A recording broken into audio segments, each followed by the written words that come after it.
Gold, trusted gold buyers. మీరు తాకట్టు పెట్టిన బంగారాన్ని విడిపించి ఈ రోజు ఉన్న మార్కెట్ ధరకు కొనబడను.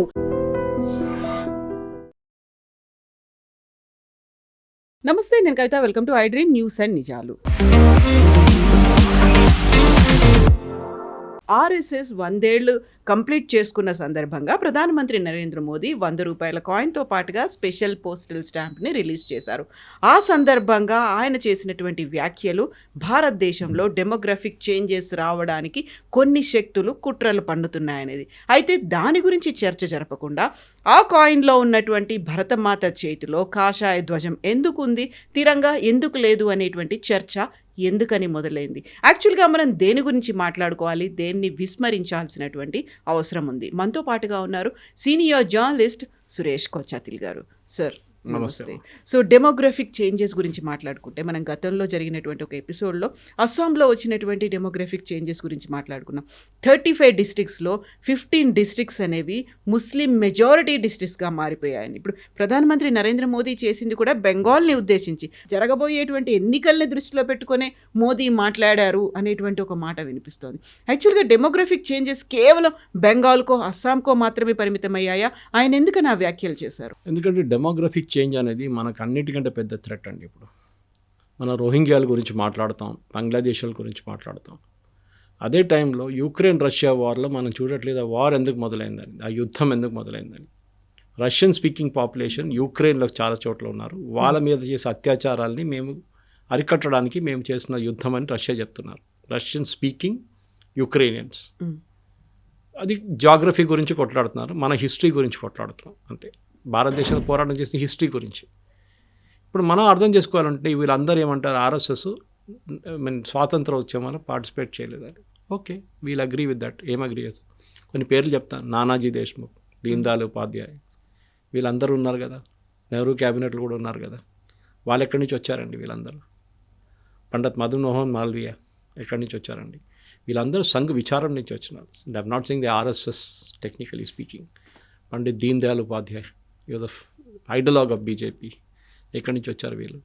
సో ఆర్ఎస్ఎస్ అనగానే మన వాళ్ళకి ఏంటంటే ప్రాబ్లం ఏంటంటే ముస్లిం ఓట్ల కోసం ఆర్ఎస్ఎస్ పేరు వాడుకుంటారు. ఇది కేరళలో చూస్తారు, మీరు తెలంగాణలో చూస్తున్నారు. మాకు ముస్లిం ఓట్లు కావాలని అడిగే బదులు మాకు ఆర్ఎస్ఎస్ వాళ్ళు ఇచ్చి మిమ్మల్ని చంపేస్తారు. ఇది మన ఓవైసీ స్టాండర్డ్ లైన్. ఓ చూడు ఆర్ఎస్ఎస్ వస్తున్నారు, పులి వచ్చింది కేసు ఉంది పాత ఊర్లలో. అదే కేసు అన్నమాట ఇది. కానీ ఆర్ఎస్ఎస్ చేసిన మంచి పనికి ఎక్కడ వీళ్ళు చెప్పారు. ఆర్ఎస్ఎస్ కల్చరల్ ఆర్గనైజేషన్గా స్టార్ట్ అయింది. ఇవాళ కూడా అదే కల్చరల్ ఆర్గనైజేషన్. వాళ్ళకి చాలా సిస్టర్ ఆర్గనైజేషన్ చాలా ఉన్నాయి. సేవా భారతి కానివ్వండి, మిగతా అన్ని ఆర్గనైజేషన్స్ అనేవాళ్ళు. అన్ని దాంట్లో సరస్వతి శిశు మందిర్ కానీ చాలా మటుకు schools, largest number of schools మనం కేంద్రీయ విద్యాలయం పక్కన పెడితే, భారతీయ విద్యాలయం పక్కన పెడితే it is RSS run schools అన్నమాట. అది వాళ్ళకు స్ట్రాటజీ ఉండే. ఎందుకంటే కన్వర్షన్ మాఫియాలో కన్వర్షన్ చేసిన వాళ్ళు క్రిస్టియన్ కమ్యూనిటీలో వాళ్ళు 3 ఫ్యాక్టర్స్ వాడుకుంటారు. ఒకటి ఎడ్యుకేషన్. మీకు చదువు కావాలన్నా ఫ్రీగా మా స్కూల్లో చదువు చెప్తాం, కాలేజ్లో చదువు చెప్తాం. మీకు ఫుడ్ కావాలన్నా మా చర్చ్లో పెడతారు, అక్కడికి రండి. మీకు మెడికల్ కావాలన్నా మా హాస్పిటల్లోనే అక్కడికి రండి. ఇది 3 కన్వర్జన్లో పనికొస్తుంది. ఎప్పుడు ఎవరైనా పేదోళ్ళు అనుకుంటారు నాకు రేపు ఏదైనా ప్రాబ్లం వస్తే హెల్త్ హాస్పిటల్ ఫ్రీ, నాకు హిందువులు ఏమిస్తున్నారు నాకు అని ఆలోచిస్తారు. So RSS took that strategy. మీరు నార్త్ ఈస్ట్ చూడండి, చాలామంది ఇప్పుడు నేను చాలా మటుకు నార్త్ ఈస్ట్లో చేసిన పని మన రాకా సుధాకర్ గారి దగ్గర నుంచి నేర్చుకున్నాను. ఆయన చెప్పిన మాటలను ఒక్కొక్క స్పీచ్లో వింటూ అక్కడి నుంచి నాకు కూడా కొంచెం అవగాహన వచ్చిందనమాట. Tripura was the complete west, ఒక కమ్యూనిస్ట్ స్ట్రాంగ్ హోల్డ్ ఉండే. మాణిక్ సర్కార్ ఎన్ని సంవత్సరాలు, I think equal to Jyoti Basu almost. సడన్గా ఓవర్ నైట్గా త్రిపుర బీజేపీ వైపు ఎట్లా వచ్చేసింది? బికాజ్ అక్కడ చేసిన పనులు, అక్కడ ఆ ఏరియాలో వచ్చేసిన ఛత్తీస్గఢ్ కానివ్వండి, త్రిపుర 2 ట్రైబల్ స్టేట్స్ ఇప్పుడు చాలా కష్టపడి అక్కడ పనిచేసిన దాన్ని ఇప్పుడు తెలుస్తుంది, దాని రిజల్ట్ బయటకు వస్తుంది అనమాట. సో ఆర్ఎస్ఎస్ అనగానే ద ప్రాబ్లమ్ ఈస్ ఒక కల్చరల్ ఆర్గనైజేషన్, మీరు ఒక పొలిటికల్ ఆర్గనైజేషన్గా వాడుకుంటున్నారు. ఇప్పుడు నాకు చెప్పండి, ఫార్వర్డ్ బ్లాక్ అనే ఒక పార్టీ ఉంది. ఎవరిదండి అది? ఎవరు సెటప్ చేశారు? సుభాష్ చంద్రబోస్. ఆయన్ని కాంగ్రెస్, ఇండియన్ నేషనల్ కాంగ్రెస్ ప్రెసిడెంట్గా ఎలెక్ట్ చేసిన తర్వాత ఆయన ఆ పోస్ట్లో ఉండకుండా చూడడానికి గాంధీ వీళ్ళందరూ కలిసి చేసిన కుట్రతో ఆయన విసుకొచ్చేసి రిజైన్ చేసి వెళ్ళిపోయాడు. పట్టాభి సీతారామయ్య గారు ఓడించారు. దాని తర్వాత ఫార్వర్డ్ బ్లాక్ అనే పార్టీ పెట్టుకున్నారు. ఇప్పుడు కూడా పార్టీ ఉంది, వెస్ట్ బెంగాల్లో, కేరళలో కూడా ఉంది. అది ఎంపీలు ఉన్నారో లేదో ఎమ్మెల్యేలు ఉన్నారో నాకు తెలియదు, కానీ ఉన్నారు ఇప్పుడు కూడా. ఈ కాన్సెప్ట్తోని ఆర్ఎస్ఎస్ అనే ఒక కల్చరల్ ఆర్గనైజేషన్ని మీరు శాఖల నుంచి చూడొచ్చు, మీరు వాళ్ళు చేసిన యాక్టివిటీస్ చూడొచ్చు, వాళ్ళు వేసుకున్న గన్ వేస్ట్ చూడొచ్చు. ఇదన్నీ చూసిన తర్వాత కూడా అంటారు వాళ్ళు చేసిన పథసంచాలను ఇప్పుడు విజయదశమి రోజు చేస్తారు. కానీ ఎవ్రీ విజయదశమికి, ప్రతి విజయదశమికి 100 సంవత్సరాల ముందు మొదలైంది. ఇప్పుడు కూడా ఆ ట్రెడిషన్ కంటిన్యూ అవుతుంది. ఎవరికి విఐపి వస్తారు, సత్సంగ్ చాలక్ గారు మాట్లాడతారు. ఈసారి దాంట్లో మాట్లాడి చాలా మటుకు ఆయన పాలిటిక్స్ కూడా మాట్లాడండి. అంటే ఈ దేశంలో జరిగే మార్పు ఏమేమి జరుగుతుంది, ఈ ఉద్యమాలు నేపాల్లో, బంగ్లాదేశ్లో, శ్రీలంకలో జరిగిన ఉద్యమాలు భారతదేశంలో ఎందుకు జరగదు అని ఆయన రీజనింగ్ ఇచ్చారు, which is very good reasoning. అంటే చాలా పాయింట్లు చెప్పుకుంటూ పోయారు. చెప్పిన డెమోక్రటిక్ డివిడెండ్ కూడా దాంట్లో వచ్చింది. కానీ ఆయన చెప్పిన దానికన్నా కొంచెం ఎక్స్పాన్షన్ చేశారు మోదీ గారు. దీనికి ఒక బ్యాక్గ్రౌండ్ కూడా ఉంది. కవిత గారు మీకు తెలుసు, అస్సాంలో 1960 దాకా ఇమిగ్రేషన్ అంత ఎక్కువ లేకుండా, మైగ్రేషన్ చెప్పచ్చు, ఇమిగ్రేషన్ కూడా కదా, ఇమిగ్రేషన్ అంటే లీగల్ అయిపోతుంది, మైగ్రేషన్ బంగ్లాదేశ్ నుంచి. అప్పుడు ఈస్ట్ పాకిస్తాన్. 71 తర్వాత అది ఎక్కువైంది. 65లో కొంచెం ఉండే, మళ్ళీ 71లో మళ్ళీ ఎక్కువైంది. అస్సాంలో 27 కాన్స్టిట్యున్సీ ముస్లిం మెజారిటీ. ఇప్పుడు ఏఐయుడిఎఫ్ అని చెప్పి మన బద్రుద్దీన్ కమాల్ ఆయన పార్టీ ఒకటి ఉంది. ఓకే, ఆయన పార్టీ అక్కడ ఎప్పుడు ఎలక్షన్ గెలుస్తారు ఏరియాలంతా. వీళ్ళందరూ అస్సామీస్ కాదు, ముస్లిమ్స్. దానికోసం మమతా బెనర్జీ వాళ్ళని సపోర్ట్ చేస్తారు ఇప్పుడు కూడా.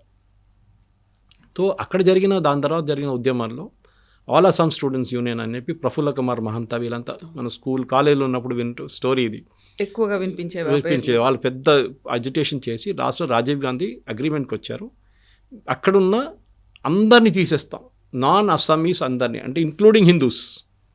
బంగ్లాదేశ్ అంటే అప్పుడు ఈస్ట్ పాకిస్తాన్ నుంచి వచ్చిన అందరినీ అక్కడి నుంచి చేంజ్ చేసి మిగతా రాష్ట్రాలకు తీసుకెళ్ళిపోతాం.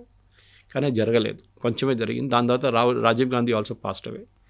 అస్సాం ప్రఫుల్ల కుమార్ మహంతా ఇప్పుడు దానికి డివిజన్ బీజేపీ, ఇప్పుడున్న బీజేపీ గవర్నమెంట్లో పార్ట్గా ఉన్నారన్నమాట, అస్సాం గణ పరిషత్ అని. సో ఇక్కడ జరిగిన ఈ మార్పులు జార్ఖండ్లో కూడా జరిగింది. జార్ఖండ్ హైకోర్టు సంవత్సరం ముందు, ఐ థింక్ 8 నెలల ముందు జడ్జ్మెంట్ ఇచ్చారు. జార్ఖండ్ పోలీస్కి, DGP, state home secretary, union home సెక్రటరీకి నోటీస్ ఇష్యూ చేసి జార్ఖండ్లో ఇల్లీగల్ మైగ్రేషన్ ఆల్మోస్ట్ 16 అసెంబ్లీ కాన్స్టిట్యున్సీస్ని ఇంపాక్ట్ చేస్తుంది. I think almost about 8 districts జార్ఖండ్లో.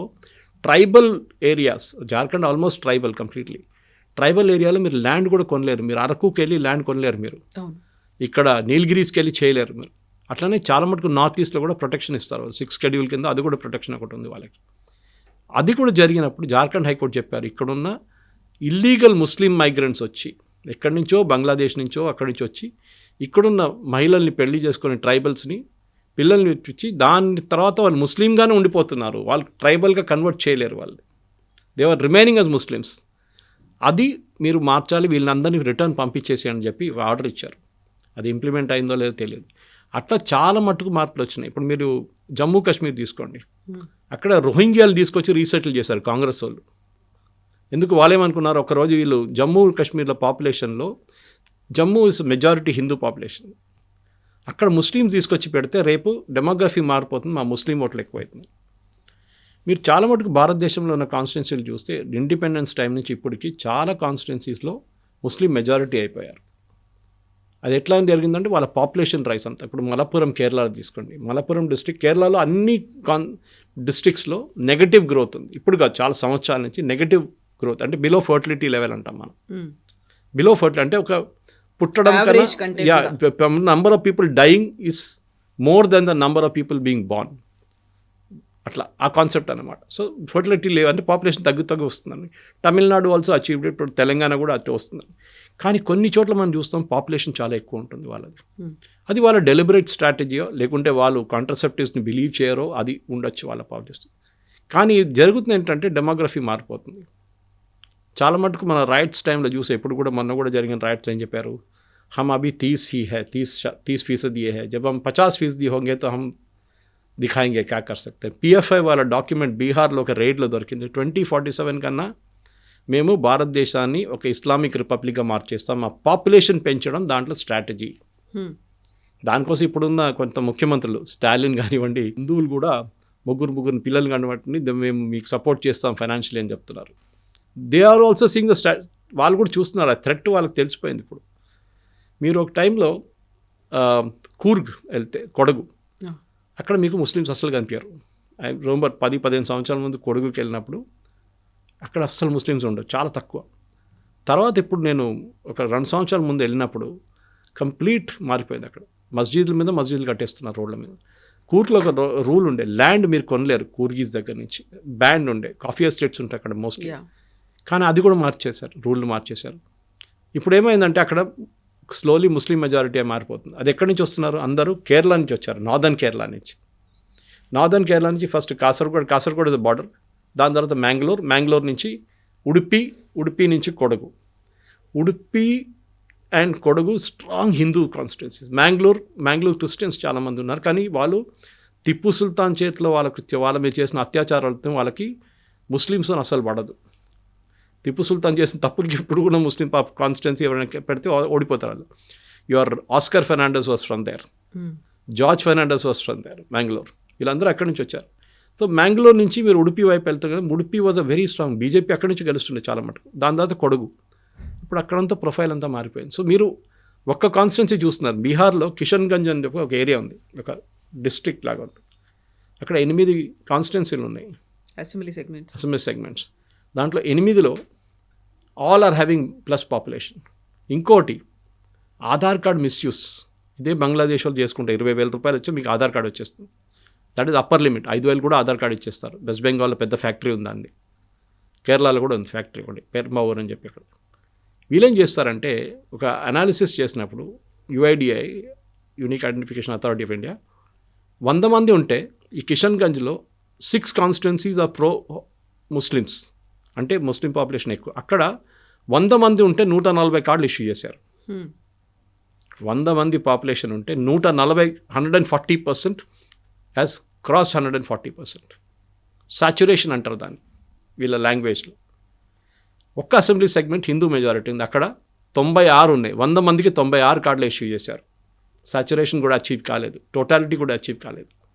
అప్పుడు ఆలోచించండి ఎక్కడెక్కడ మారిపోతుంది ముస్లిం పాపులేషన్ అనేది. చాలా మటుకు ఈ స్ట్రాటజీతోనే చేస్తున్నారు, ప్రొఫైల్ మారిపోతుంది. దాని గురించి మోదీ గారు మాట్లాడారు. దట్ ఇల్లీగల్ మైగ్రేషన్ని అరికట్టాలి, బంగ్లాదేశ్ నుంచి వచ్చిన వాళ్ళు బంగ్లాదేశ్కి పంపించేసేయాలి. కానీ West Bengal has become a sanctuary for them. Malda కానీ, ముషీదాబాద్ కానీ, ఈ డిస్ట్రిక్ట్స్ అని చూడండి. ఎప్పుడు అబ్దుల్ గనీ ఖాన్ చౌదరి, నేను కాలేజీలో ఉన్నప్పుడు ఆయన గెలుస్తుండే అక్కడి నుంచి, రైల్వే మినిస్టర్ ఉండే ఒక టైంలో. Taken for granted. ఇక్కడ కేరళ వైపు మలప్పురం వైపు డిస్ట్రిక్ట్స్లో, మలప్పురం డిస్ట్రిక్ట్లో ఒక టైంలో ఇబ్రాహిం సులేమాన్ సైత్ అని చెప్పి ఎంపీ ఉండేవారు. ఆయన బాంబే నుంచి వస్తారు, ఒక్క వర్డ్ మలయాళం రాదు ఆయనకి. ఐయుఎంఎల్ క్యాండిడేట్, ఇండియన్ యూనియన్ ముస్లిం లీగ్, వచ్చి నామినేషన్ ఫైల్ చేసి వెళ్ళిపోతారు, క్యాంపెయిన్ కూడా చేయరు, ఎలక్షన్ గెలిచేస్తారు ఆయన. Just because of the majority Muslim population. అక్కడ ఎవరు నిలబడతారు? ఇబ్రాహిం సులైమాన్ సైద్, దెన్ బనాత్వాలా, జిఎం బనాత్వాలా, వీళ్ళందరూ అక్కడి నుంచి గెలిచిన వాళ్ళు.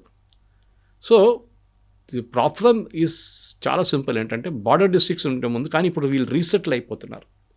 వీళ్ళు చాలా చోట్ల వెళ్ళి రీసెటిల్ అయిపోతుంది. కేరళకు వస్తున్నారు, తమిళనాడుకి వెళ్తున్నారు, మిగతా చోట్లకి వెళ్ళి అక్కడ పాపులేషన్ మార్చేస్తున్నారు. ఇప్పుడు ఎస్డిపిఐ చూడండి, కర్ణాటకలో అసలు ప్రెసెన్స్ లేకుండా, SDPI the political wing of పిఎఫ్ఐని బ్యాన్ చేసేస్తారు. ఎస్డిపిఐ సదర్న్ కర్ణాటకలో, అది కాకుండా షిమోగా వైపు కూడా ఇప్పుడు ఎస్డిపిఐకి సపోర్ట్ ఉంది. ఓట్లు వాళ్ళకి 20,000, 30,000 ఓట్లు వస్తున్నాయి ఒక అసెంబ్లీ సెగ్మెంట్లో. ఆలోచించండి, ఎక్కడ లేని ఎస్డిపిఐ అట్లా వచ్చారు సడన్గా అక్కడ. ఇట్స్ బికాజ్ వాళ్ళ పాపులేషన్ మెట్రిక్స్ మార్చేస్తున్నారు, స్లోలీ మార్చేస్తారు. మీరు తెలియదు, ఇది ల్యాండ్ జిహాద్ అంటాం మేము కేరళలో.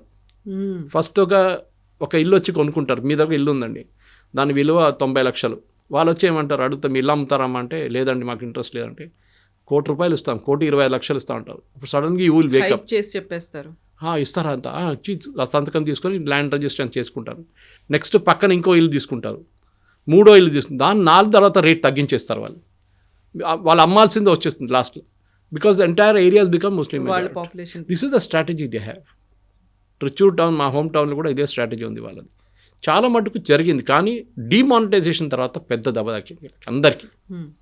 Entire land rates in Kerala crash అయిపోయింది. ఇక్కడ కూడా అన్ని చోట్ల క్రాష్ అయింది, కానీ హైదరాబాద్ లాంటి ప్లేస్లో ఆర్టిఫిషియల్గా వీళ్ళు ఇన్ఫ్లేట్ చేసుకుంటారు. ఎందుకంటే ఇదే ప్రాబ్లం. మీరు లీగల్ మైగ్రేషన్ ప్రాబ్లం లేదు, కానీ హిందువుల పాపులేషన్ తగ్గిపోయినప్పుడు మోదీ గారు మాట్లాడిన దాని కాన్సెప్ట్కి మోదీ గారిని చాలా రోజు కాంగ్రెస్ వాళ్ళు, కమ్యూనిస్ట్ వాళ్ళు అందరు తిట్టారు, ఏంటి ఇట్లా మాట్లాడుతున్నా అది ఇది అని చెప్పి. కానీ ఇది కోర్టులు కూడా చెప్తున్నారు, this is said by many courts in the country that ఇట్లాంటి ఇల్లీగల్ మైగ్రేషన్ ఆపాల్సిందే. సుప్రీంకోర్టు కూడా చెప్పారు, మన దేశం ధర్మశాల కాదు, అందరూ వచ్చి ఎవడొచ్చి అక్కడ ఉంటాడని we should send out all illegal. Only అక్కడ చూడకండి, యూరోప్ చూడండి. ఇప్పుడు భారతదేశం ఒకటే కాదు ఈ ప్రాబ్లం ఫేస్ చేసి. యూరోప్లో యూకే అన్చెక్డ్ మైగ్రేషన్ జరుగుతుండే, బోట్లలో వచ్చి దిగుతుండే. నిన్ననే మనం చూసాం యూకేలో ఒక మాంచెస్టర్లో ఒక జూయిష్ యామ్ కిపుర్ హాలిడే రోజు, వాళ్ళ మోస్ట్ హోలియస్ట్ డే, జూస్ ఇద్దరిని చంపేశారు, అటాక్ జరిగింది. రిలీజన్ నేను చేసిన రిలీజన్ ఈజీలీ గెస్ చేసుకోవచ్చు మనం. ఎందుకు జరుగుతుంది? సిరియా నుంచి వచ్చాడు ఆయన, సిరియా నుంచి వచ్చి అక్కడ ఇల్లీగల్గా ఉంటున్నాడు. వాళ్ళని బోట్ పీపుల్ వాళ్ళని తీసుకెళ్ళి 5 స్టార్ హోటల్ పెట్టి తిండి పెట్టి వాళ్ళని అక్కడే ఉండిస్తారు. 3,000 పౌండ్లు ఇస్తున్నారు నెలకి. ఇంకేం కావాలండి? లైఫ్ ఏం పని చేయక్కర్లేదు, 3,000 పౌండ్స్ వస్తాయి మీకు, you relax. 5 star hotel food పొద్దున్న తినడం, సాయంత్రం తినడం అంతా మీకు గవర్నమెంట్ చూసుకుంటుంది. ఈ అన్చెక్ అదే ట్రంప్ చెప్పారు మొన్న, you are dead, Europe is dead except for Poland. మిగతా అన్ని రాష్ట్రాలు ఆ ఏరియాలోనే అన్చెక్డ్ మైగ్రేషన్తో మొత్తం ధ్వంసం అయిపోయింది కంప్లీట్గా. దానికోసం ట్రంప్ వచ్చిన తర్వాత మీరు చూడండి మైగ్రేషన్ గురించి ఎంత స్ట్రిక్ట్గా తీసుకున్నారు. What ever said and Trump చాలా తప్పులు చేస్తున్నాడు, అది చేస్తున్నాడు, ఇది చేస్తున్నాడు, స్టేట్మెంట్లు అన్నీ ఉంటాయి. కానీ మైగ్రేషన్ కోసం ఆయన మైగ్రేషన్ వ్యతిరేకంగా చాలా స్ట్రిక్ట్ మెజర్స్ తీసుకున్నారు. వాళ్ళ మైగ్రేషన్ ఇంకో ప్రాబ్లం. వాళ్ళ మైగ్రేషన్ 2 వైపుల నుంచి, రిలీజియస్ బేస్డ్ మైగ్రేషన్ ఆఫ్ఘనిస్తాన్ నుంచి చాలామంది తీసుకొచ్చారు వాళ్ళు, ఆఫ్ఘనిస్తాన్ నుంచి వాళ్ళు బయటకు వచ్చినప్పుడు. అది కాకుండా సిరియా నుంచి, then you have Palestine, Iran, ఇక్కడ నుంచి చాలామంది రెఫ్యూజీ. అది కాకుండా వీళ్ళ main problem Mexico, Venezuela, Colombia, ఇటువైపు కెనడా. ఈ మైగ్రేషన్ ఆపడానికే ట్రంప్ పెద్ద వాల్ కట్టారు, అది చేశారు. కానీ కెనడా వైపు వాల్ లేదు, ఇటువైపు ఉంది, మెక్సికో వైపు వాల్ ఉందన్నమాట. సో మనం కూడా వాల్ కట్టొచ్చా అంటే ఎస్, వీఆర్ బిల్డింగ్. మనం మొత్తం బంగ్లాదేశ్ బార్డర్ మనం సీల్ చేసేస్తున్నాం. కానీ చాలా చోట్ల అక్కడ పెద్ద పెద్ద నదులు ఉన్నాయి, అక్కడ ఓకే చెరువులు ఉన్నాయి, దాన్ని దూరం వచ్చేస్తారు వీళ్ళంతా. బికాస్ వీళ్ళు ఇక్కడికి రావడం అక్కడ పోవడం చాలా ఈజీ వీళ్ళకి. మెయిన్ స్మగ్లింగ్, కౌ స్మగ్లింగ్, ఇక్కడ నుంచి ఆవులు తీసుకెళ్తారు, ఆంధ్ర నుంచి తీసుకెళ్తారు అక్కడ దాకా, ఆలోచించండి. దాని తర్వాత డ్రగ్స్ స్మగ్లింగ్ చేస్తారు. కఫ్ సిరప్, బెనడ్రిల్ అనే పాత కఫ్ సిరప్ ఉండే ఒకటి, అది తాగితే నిద్ర బ్యాన్ చేసేసాం మనం, నిద్ర వస్తుంది బాగా. అది బార్డర్ ఏరియాస్లో తయారు చేస్తారు, అక్కడి నుంచి వాళ్ళు తీసుకెళ్తారు. ఎందుకంటే లిక్కర్ ఇస్ బ్యాండ్, ఒఫీషియల్గా మీరు తాగలేరు. So this is what it is. ఈ ఇల్లీగల్ యాక్ట్ వాళ్ళ ఎకానమీ ఏం లేదు, వాళ్ళ economy jute, hilsa and garments మీదే ఉంది అంతే. ఇప్పుడు అది కూడా పోయింది మొత్తం. ఇప్పుడు యూఎస్ ఇస్తున్న డబ్బులతో బతుకుతున్నారు వాళ్ళు. ఇల్లీగల్ మైగ్రేషన్ ఆపాలంటే ఒకటితో రోహింగ్యాస్ ఆ హ్యాండిల్ వెరీ ఈజీలీ. ఎందుకంటే మనం తీసుకెళ్ళి ఆండమాన్స్ నుంచి అక్కడ తీసుకెళ్ళి వాడేసామన్న ఒక 10-20 మందిని. బంగ్లాదేశ్ నుంచి పంపిస్తే కోర్టులు ఏమంటే వాళ్ళు తీసుకురామంటున్నారు return. Sorry, we will not get them back. Bangladesh వాళ్ళే అక్కడ పంపించాల్సిందే. We have no problem with. ఎందుకంటే మనం ఇప్పుడు చూసాం సిఏ తీసుకొచ్చినప్పుడు వీళ్ళందరూ ఎందుకు వ్యతిరేకించారు, కాంగ్రెస్ వాళ్ళు, కమ్యూనిస్ట్ వాళ్ళు అందరూ, బీఆర్ఎస్, అన్ని పార్టీలు. బికాజ్ దాంట్లో క్లియర్గా చెప్పారు, persecuted minorities, Hindu, Christian, Sikh, Jain, Parsis, ఇట్లాంటి persecuted minorities Afghanistan, Pakistan and Bangladesh నుంచి వాళ్ళు, బికాజ్ దే ఆర్ పర్సిక్యూటెడ్. ఎందుకంటే 14% ఉన్న హిందువులు పాకిస్తాన్లో ఇండిపెండెన్స్ టైంలో ఇప్పుడు 1% కూడా లేరు. సేమ్ విత్ బంగ్లాదేశ్, 27% ఉన్న హిందూస్ ఇప్పుడు 5% కూడా లేరు. సో వాళ్ళు ఎక్కడ పోయారు? వాళ్ళు either they got converted or they fled the country. వాళ్ళు పారిపోయారు అక్కడి నుంచి. మన దేశంలో చాలామంది ఇల్లీగల్గా వచ్చి ఉన్నారు హిందూస్ పాకిస్తాన్ నుంచి. వాళ్ళకి ఇప్పుడు పాస్పోర్ట్లు ఇస్తున్నాం, వాళ్ళకి సిటిజన్షిప్ ఇస్తున్నాం. దాని తప్పేముందండి? వీళ్ళేమంటున్నారు, లే పాకిస్తాన్లో ఉన్న ముస్లిమ్స్ వాళ్ళకు కూడా ఇవ్వాలి కదా అంటున్నారు. భయ్యా, ముస్లిం స్టేట్ కావాలన్నారు, ముస్లిం కంట్రీ కావాలన్నారు. వాళ్ళకి ముస్లిం కంట్రీ ఇచ్చిన తర్వాత మళ్ళీ వాళ్ళని ఇక్కడ తీసుకురామంటున్నారా మీరు? మళ్ళీ ఆ పాకిస్తాన్ కూడా మాకు ఇచ్చేస్తుంది, అయిపోతుంది కదా, ప్రాబ్లమే సార్ట్అవుట్ అయిపోతుంది ఒకటేసారి. So that citizenship amendment act దాంతో క్లియర్ అయిపోయింది చాలా మటుకు. At the same time Muslims apply చేయలేమని ఎక్కడ చెప్పలేదు. Adnan Sami is a case in point. అద్నాన్ సామీకి సిటిజన్షిప్ ఇచ్చాం, పాకిస్తాన్ సిటిజన్. ఒక వెయిటింగ్ పీరియడ్ ఉంటుంది. హిందూస్కి ఏమో వెయిటింగ్ పీరియడ్ తక్కువ ఉంటుంది. హిందూస్ అని కాదు, పర్సిక్యూటెడ్ మైనారిటీస్. మిగతా ముస్లిమ్స్ అంటే మిగతా కంట్రీ ఎక్కడి నుంచో మీరు అప్లై చేసుకోవచ్చు కావాలంటే. Even Christian can come from Europe and apply, మనకు ప్రాబ్లం లేదు. కానీ దానికి ఒక వెయిటింగ్ పీరియడ్ ఉంటుంది, దానికి ఒక బ్యాక్గ్రౌండ్ చెక్ ఉంటుంది, వెరిఫికేషన్ ఉంటుంది, ఇంటెలిజెన్స్ క్లియరింగ్ అంతా ఉంటుంది దాంట్లో. That you have to undergo compulsory. కానీ ఈ డెమోగ్రఫిక్ డివిడెండ్ అనేది చాలా డేంజరస్. అస్సాంలో ప్రఫుల్ల కుమార్ మహంత టైం నుంచి నడిచి ఇప్పుడు హిమంత బిశ్వ శర్మ దాకా వాళ్ళు ఒకటే లాంగ్వేజ్ మాట్లాడతారు. That we have to get rid of the demography. వాళ్ళ కల్చర్ మారిపోయిందండి. ట్రూ. వాళ్ళ డ్యాన్స్, వాళ్ళ మ్యూజిక్, వాళ్ళ ఫుడ్ హ్యాబిట్స్ అన్నీ, వాళ్ళ డ్రెస్సింగ్ సెన్స్ అన్నీ మారిపోయింది. అది ఎప్పుడు చేయకూడదు. మన వైపు వచ్చి ఇప్పుడు మన తెలుగు రాష్ట్రంలో రేపు వచ్చి మొత్తం ఇక్కడ మన కల్చర్ మార్చేసి ఎట్లా ఉంటుందండి? మన డ్యాన్స్, మన బతుకమ్మ రేపటి కంప్లీట్గా you will rebel against it. అది ఏ స్టేట్ అయినా కానివ్వండి, ఏ రాష్ట్రమైనా కానివ్వండి, రిబెల్ చేస్తారు వాళ్ళు. మా కల్చర్ మాకు ఉందండి. నార్త్ ఈస్ట్కి వెళ్ళండి, ఒక నాగాలాండ్లో 97 ట్రైబ్స్ ఉన్నారు, 97, and they don't speak to each other in the same language. వాళ్ళ డైలెక్ట్స్ డిఫరెంట్ ఉంటుంది, వాళ్ళ డ్రెస్సింగ్ సెన్స్ వేరే ఉంటుంది, వాళ్ళ ఫుడ్ హ్యాబిట్స్ డిఫరెంట్ ఉంటుంది. మన దేశాన్ని మన దగ్గర 3400 ఒఫీషియల్ డైలెక్ట్స్ ఎంత ఉంది, అది కాకుండా 30,000 లాంగ్వేజెస్ ఆప్షన్స్ ఉన్నాయి మన దగ్గర. So we are a huge country. So demographic dividend Modi గారు మాట్లాడింది ఇదే మెయిన్ థింగ్, దట్ మన దేశం డెమోగ్రఫిక్ డివిడెండ్ మారకూడదు. మన హిందూ రాష్ట్రం అని చెప్పి ఆర్ఎస్ఎస్ వాళ్ళు చెప్పుకుంటా కానీ హిందూ రాష్ట్రం అయితే కాదు. మనం సెక్యులర్ అని చెప్పుకుంటాం, దాని వర్డ్ మనకు అర్థం కాదు, నాకైతే అర్థం కాదు సెక్యులర్ అంటే ఏంటి అనేది. యాంటీ హిందూ అయితే సెక్యులర్ అని అడగాలన్నమాట. సో సెక్యులరిజం అని చెప్పుకున్నప్పుడు కూడా మన దేశంలో మైనారిటీస్కి వాళ్ళ ప్లేస్ ఉంది, వాళ్ళకి ప్రొటెక్షన్ ఇస్తున్నాం. అట్ సేమ్ టైం ఇక్కడ ఉన్న డెమోగ్రఫిక్ డివిడెండ్ మారకుండా మిగతా బంగ్లాదేశ్లో జరిగినట్లు కానీ పాకిస్తాన్లో జరిగినట్లు కానీ అక్కడ జరగకూడదు. మన దేశంలో ఇట్ విల్ బీ డెఫినెట్లీ ఒక అట్లీస్ట్ ఫర్ నెక్స్ట్ 300 years హిందూసే మెజారిటీలు ఉంటారు, అది డౌట్ లేదు దాంట్లో. కానీ పాపులేషన్ తగ్గి వస్తుంది. అన్చెక్డ్ మైగ్రేషన్ ఉంటే బంగ్లాదేశ్ నుంచి పాకిస్తాన్ నుంచి మనకు ప్రాబ్లం, అది మనం అడ్డుకోవాలి. ఎట్లయినా పాకిస్తాన్ నుంచి మనకు పెద్ద ప్రాబ్లం లేదు మైగ్రేషన్ది. Problem is mainly with Bangladesh. Population చాలా ఎక్కువైపోతుంది, వాళ్ళ దగ్గర న్యాచురల్ రిసోర్సెస్ లేదు, వాళ్ళ దగ్గర డబ్బులు లేవు. సో మన వైపు వచ్చేస్తున్నారు. ఇక్కడ వచ్చి ఏదేదో పనులు చేసుకుంటా, ఇక్కడ కాకుండా తమిళనాడుకి వెళ్తారు, కేరళకి వెళ్తారు, అక్కడ అన్నీ కనిపిస్తారు మీకు బంగ్లాదేశ్. వాళ్ళ లాంగ్వేజ్ డిఫరెంట్, వాళ్ళ భాష మాట్లాడతారు, బంగ్లా మాట్లాడతారు వాళ్ళు. You can easily make out Bangladeshi. వాళ్ళ డ్రెస్సింగ్ సెన్స్ ఒకటి ఉంటుంది, నెక్స్ట్ వాళ్ళ లాంగ్వేజ్ తెలిసిపోతుంది మీకు. ఇది బంగ్లా మాట్లాడే వాళ్ళకి రాదు బంగ్లా, భాష మాట్లాడతారు, వాళ్ళ లాంగ్వేజ్ భాష అంటారు దాన్ని. సో వాళ్ళని డెఫినెట్గా బంగ్లాదేశ్ వాళ్ళని ఇక్కడ ఉంచుకోకూడదు, that's no doubt in that. అది యూనియన్ గవర్నమెంట్ కూడా చాలా కట్టుబడి ఉన్నారు, దాన్ని పంపించాల్సింది. లేకుంటే మనం ఒక యూకే లాగా తయారైపోతాం. యూకేలో ఇప్పుడున్న పరిస్థితి చూడండి, it is a very very pathetic state. And as JD Vance చెప్పినప్పుడు ఒకసారి, UK will be the first Islamic country with a nuclear bomb అన్నారు. అండ్ దట్ ఈస్ జరుగుతుంది యూకేలో. మన దగ్గర అట్లా జరగకూడదు. ఇక్కడున్న ప్రజలకు కూడా దాని రెస్పాన్సిబిలిటీ ఉంది డెఫినెట్. సో మోదీ చాలా క్లియర్గా మాట్లాడింది అది ఇల్లీగల్ మైగ్రెంట్స్ గురించి మాట్లాడారు తప్ప ఇమ్మిగ్రేటర్ ఎవరైతే ఉన్నారో, లీగల్గా ఇమ్మిగ్రేట్ అయ్యి వచ్చిన వాళ్ళు ఉన్నారో వాళ్ళ గురించి కాదు, ఇక్కడ ఉన్నటువంటి మైనారిటీల గురించి కాదు. బట్ ఆ డెమోగ్రఫిక్ చేంజెస్ గురించి మాట్లాడకుండా ఆ నాణం మీదనో లేకుంటే ఆ స్టాంప్ మీదనో ఉన్నటువంటి భరతమాత, వరదముద్ర చేతిలో ఉన్నటువంటి భరతమాత చేతిలో ఒక ట్రై కలర్ని కాకుండా కాషాయ ధ్వజాన్ని ఎందుకు పెట్టారు? ఎట్ ద సేమ్ టైం 1963లో పరేడ్లో పాల్గొన్నటువంటి కరసేవకులో లేకుంటే ఆర్ఎస్ఎస్ స్వయం సేవకులను మాత్రమే పెట్టినప్పుడు అప్పుడు ఎందుకుమని కాషాయ ధ్వజం మాత్రమే ఉంది? ఒక్కొక్క రిలీజియన్కి ఒక్కొక్క జెండా ఉంటుందండి, ఒక్కొక్క ఆర్గనైజేషన్కి ఒక జెండా ఉంటుంది. ఇండియన్ యూనియన్ ముస్లిం లీగ్ ఒక జెండా ఉంటుంది. ఇక్కడున్న ఇస్లామిక్ ఆర్గనైజేషన్ ఒక మస్జిద్ మీద మీకు ఒక జెండా కనిపిస్తుంది. ఒక్కొక్క స్వామిలు మట్టుల వాళ్ళ దగ్గర వాళ్ళ జెండాలు ఉంటుంది. కొన్ని దాంట్లో సూర్య కనిపిస్తుంది, కొన్ని దాంట్లో ఆంజనేయుడు కనిపిస్తారు. అన్నిటికీ ఒక ధ్వజం ఉంటుంది, ఉండదా? మహాభారత వార్ స్టార్ట్ అయినప్పుడు ఆంజనేయుడు ఉన్నాడు ధ్వజం. చెప్పండి, మహాభారతానికి రామాయణంకి కనెక్షన్ ఏముందండి? ఇప్పుడు ఆంజనేయ కమ్స్ ఫ్రమ్ రామాయణం, ఇది Mahabharatam.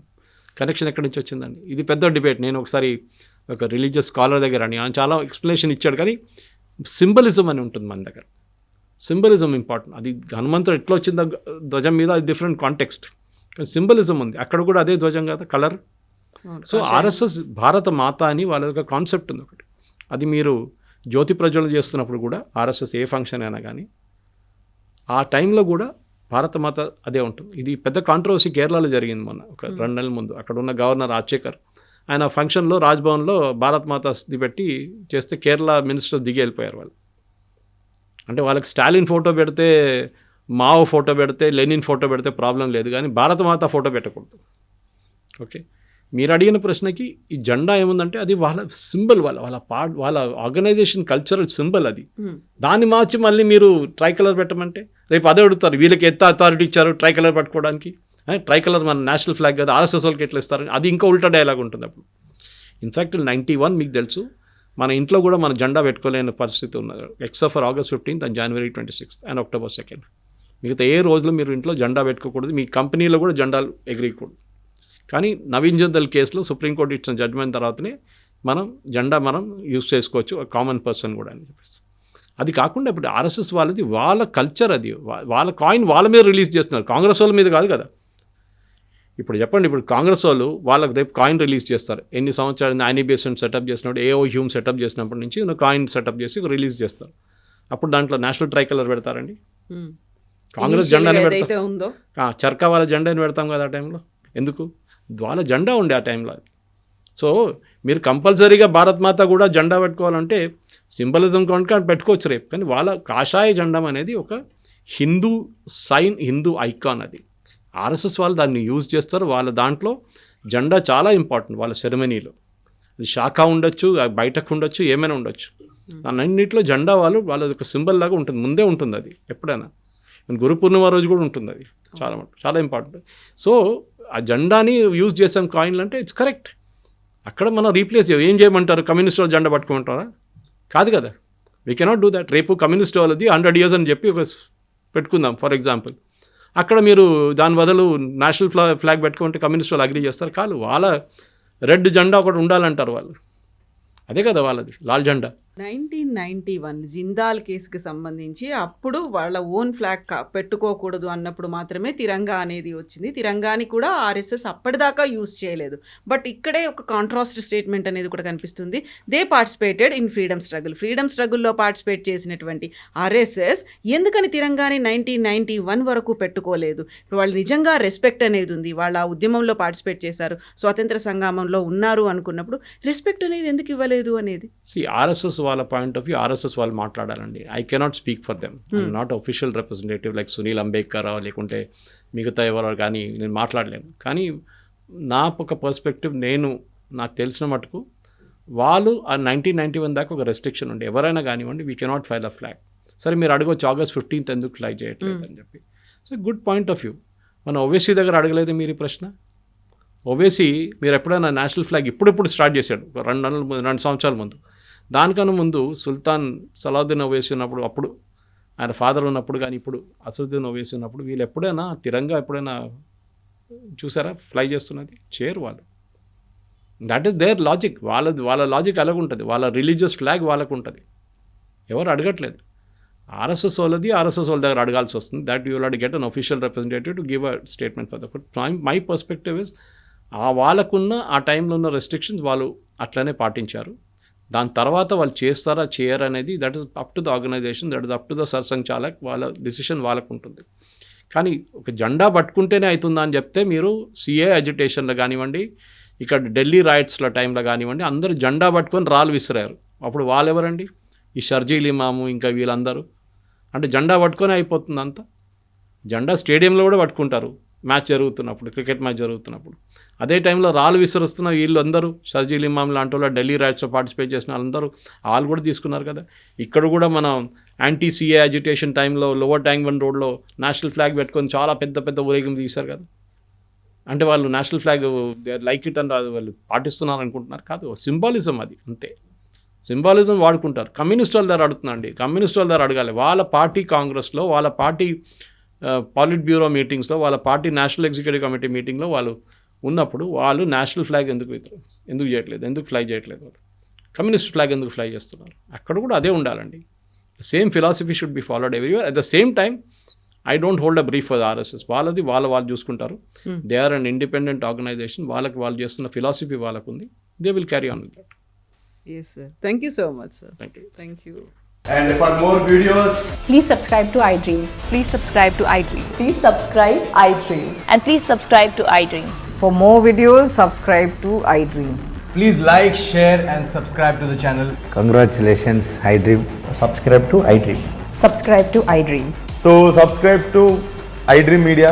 iDream ki iDream team andarki huge congratulations. Please subscribe iDream Media. Please subscribe to iDream. Subscribe iDream. Please subscribe to iDream. iDream అంటే నా కళల ఛానల్ను సబ్స్క్రైబ్ చేసుకున్న నోరు తిరుగుతలేదు, మీరైతే గంట గుర్తు కొట్టండి. For more such videos, please subscribe to iDream. Subscribe to iDream. Please subscribe to iDream. Please subscribe iDream Media. Please do subscribe to iDream. Please subscribe to iDream Media. For best entertainment and information, please subscribe iDream. And don't forget to subscribe to iDream.